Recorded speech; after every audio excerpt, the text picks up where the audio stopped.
قل صدق الله فاتبعوا ملة إبراهيم حنيفا وما كان من المشركين إن أول بيت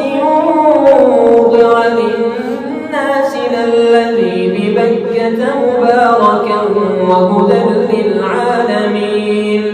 فيه آيات بينات مقام إبراهيم ومن دخله كان آمنا ولله على الناس حج البيت من استطاع إليه سبيلا ومن كفر فإن الله غني عن العالمين قل يا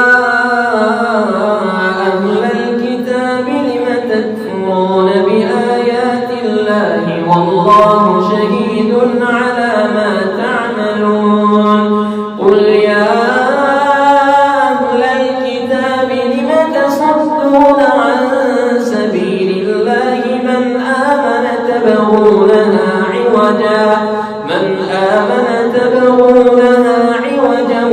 وأنتم شهداء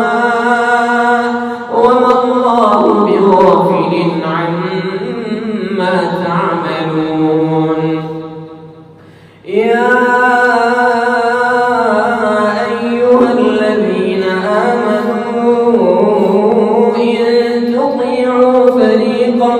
من الذين أوتوا الكتاب يردوكم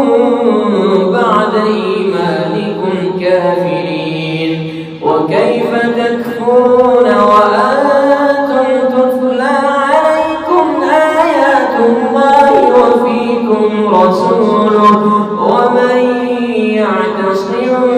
بالله فقد هدي إلى صراط